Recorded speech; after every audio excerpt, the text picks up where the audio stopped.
स्वागत है आपका उत्तराखंड खबरनामा न्यूज़ में। आज हम पहुंचे हैं हाजी अब्दुल मतीन सिद्दीकी जी के आवास पर, जो कि दिल्ली से लौटे हैं।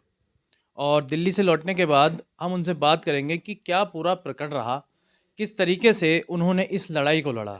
आपने फिल्मों में हीरो तो बहुत देखे होंगे, लेकिन आज मैं आपको मिलवाता हूँ रियल हीरो से, जिसने जनता के लिए बेलौस होकर के, बिना लालच के और इस तरीके से लड़ाई लड़ी है कि उन्होंने जनता को इंसाफ दिलाने के लिए न दिन देखा, न रात देखी, न धूप देखी, न बरसात देखी, न ठंड देखी। और हर वक्त सिर्फ एक ही धुन लगी थी कि किसी तरीके से बनभूलपुरा की जनता को इंसाफ मिले, जो ज़मीन बनभूलपुरा की है और बनभूलपुरा के जनता की ही रहे। तो आइए हम चलते हैं और हाजी अब्दुल मतीन सिद्दीकी जी से बात करते हैं और जानते हैं कि ये पूरा प्रकरण क्या रहा, किस तरीके से इन्होंने इस जंग को लड़ा।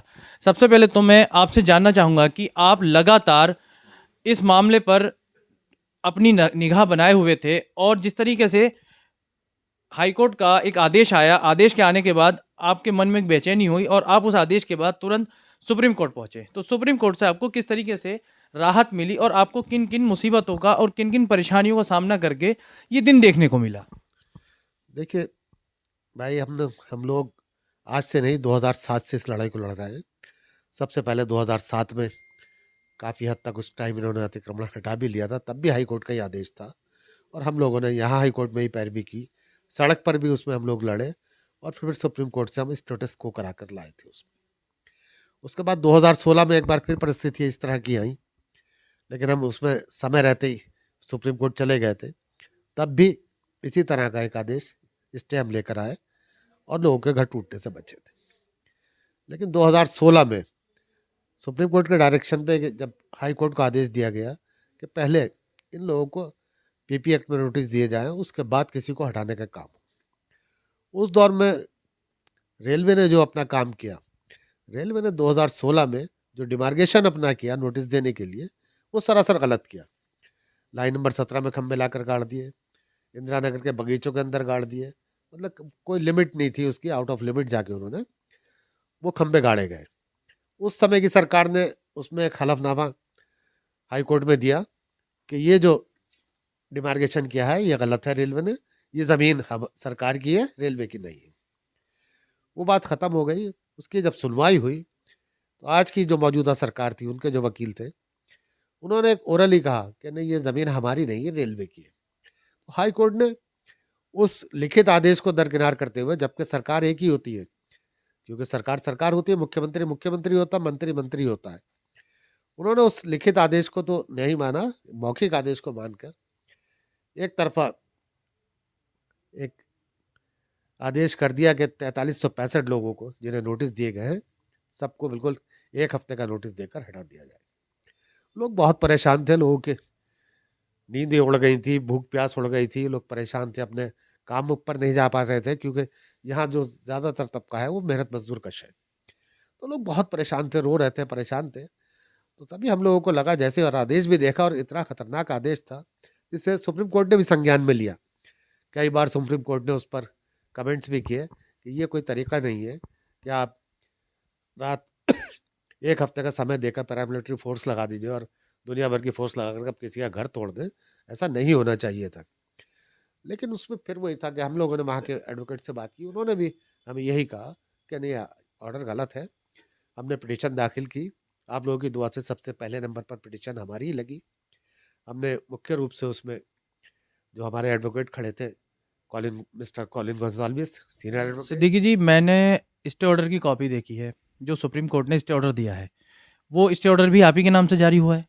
जी जी बिल्कुल, क्योंकि पिटिशनर मैं था, सबसे ऊपर फाइल ही मेरी थी उसमें, और उसमें जो मेरे सीनियर एडवोकेट थे उसमें Colin Gonsalves, senior advocate Prashant Bhushan, Siddharth Luthra और अक्षत कुमार, हमारे यहाँ से सहयोगी पीयूष गर्ग, रि, रिया यादव और क्या नाम था उसका, कमलप्रीत कौर, और इधर से हमारे जो अन्य लोग थे उन्होंने सलमान खुर्शीद साहब को भी खड़ा किया था उसमें। तो उन लोगों ने बहुत अच्छी बहस की, सारे तथ्य सामने रखे, और जो लोग हम चाह रहे थे, जो हम यहाँ की सरकार से भी चाहते थे, स्थानीय प्रशासन से भी चाहते थे कि भाई रेलवे अपनी रिक्वायरमेंट लाए, उसे क्या प्लान है, उसका कितनी ज़मीन चाहिए, बार बार हम ज्ञापन भी दिए, ज़बानी भी हम लोगों ने मौखिक रूप से भी सारे अधिकारियों से बात की, और उसके बाद अगर उन्हें जितनी ज़मीन चाहिए उतनी ज़मीन वो खाली कराएं और उनको रिहेबिलिट करें, उनका पुनर्निवास करें। जो बातें हम यहाँ सरकार से कह रहे थे और प्रशासन से कह रहे थे, वही सारी बातें सुप्रीम कोर्ट के जजेस ने उस चेयर पर बैठ कर कही, और हमें इस बात की तसल्ली हुई कि कम से कम अब हमें इंसाफ मिल जाएगा। तो हमने वही बात है कि सुप्रीम कोर्ट ने बहुत धैर्य से सारी बातें सुनी, और उन्होंने हमें सबसे अच्छी बात ये लगी कि न्यायपालिका का यही तरीका होना चाहिए। जो हाई कोर्ट ने आदेश दिया उससे कोई भी संतुष्ट नहीं था, और सुप्रीम कोर्ट भी उससे संतुष्ट नहीं हुई कि इस तरह के आदेश नहीं होने चाहिए थे। इसीलिए हमें स्टे मिला है, और अगली तारीख 7 फरवरी मिली है, जिसमें निश्चित रूप से अब हमें उम्मीद है कि आगे जो भी कार्रवाई होगी अच्छी होगी, क्योंकि बहुत सारे लोगों के अपने पट्टे हैं, फ्री होल्ड है, एनिमी प्रॉपर्टी है, और बहुत सारे लोगों के कागजात हैं, लीज के कागजात हैं। तो कोर्ट ने कहा कि सबको उसके हिसाब से सुना जाना चाहिए, अलग अलग जब उनकी प्रायोरिटी है। उसके अलावा भी कोई इंक्रोचर है, अगर रेलवे की ज़मीन पर इंक्रोचर है, तो उन्हें पहले रिहेबिलिट किया जाए, उसके बाद उन्हें हटाया जाए। तो हम लोग भी यही चाहते थे, और हम माननीय उच्चतम न्यायालय का, सुप्रीम कोर्ट का और अपने तमाम अधिवक्ताओं का हृदय से आभार व्यक्त करते हैं कि उन्होंने जो हमारे सर पर तलवार लटक रही थी कि कब घर टूट जाए, कब बेघर हो जाए, बच्चे परेशान थे, रातों में दिनों में लोग दुआएं कर रहे थे, खुले आसमान के नीचे कड़कड़ाती ठंड में किस तरह से आप लोगों ने भी देखा होगा कि किस तरह से गिड़गिड़ा कर रो कर लोग दुआएं कर रहे थे। तो हकीकत यही थी कि लोगों की दुआओं का असर था कि अल्लाह ताला को जिससे काम लेना होता ऐसे असबाब बने। हम लोग उसमें एक वो कहावत है कि अल्लाह को जिससे काम लेना होता उसे आगे बढ़ा देता। उसी में से एक गुनाहगार बंदे हम भी थे कि अल्लाह ने हमसे ये काम लेना था, हम लोग आगे बढ़े, और आप लोगों की दुआ से ये इस नतीजे तक पहुंचे, और इंशाल्लाह आगे भी उम्मीद है कि हम लोगों को ही रिलीफ मिलेगा। नेताजी, ये जो आपको स्टे मिला है, ये एक सरसरी आपको 1 महीने की एक कहें कि मोहलत मिली है। अब आगे आपकी क्या रणनीति रहेगी? किस तरह से इस कानूनी लड़ाई को आप लड़ेंगे? नहीं, नहीं, बिल्कुल निश्चित रूप से वो तो हम भी मानकर चल रहे हैं कि जो हमारे सर पर तलवार एकदम लटक रही थी, कि जो आदेश था, मतलब जो उससे एकदम से बिल्कुल गमगीन माहौल था, उसको दूर करने बिल्कुल के लिए उससे क्या उससे राहत मिली है, और हमें समय मिलेगा अब। कम से कम तो कोर्ट ने भी यही कहा है कि भाई जिन लोगों के पेपर हैं आप उन लोगों को देखिए। वही हम सब यही चाहते हैं कि भाई जो ठीक है, जिनके अपने घर हैं उन्हें बचना चाहिए, और रेलवे अपने प्लानिंग लाए कि भाई कौन नहीं चाहता कि शहर का विकास हो, शहर खूबसूरत लगे। भाई हर आदमी चाहता है कि मेरे शहर डेवलपमेंट के लिए, डेवलपमेंट जो होना है, उसके लिए जो रेलवे की जो जितनी ज़मीन निकलती है, उसको देने के लिए आप लोग तैयार हैं।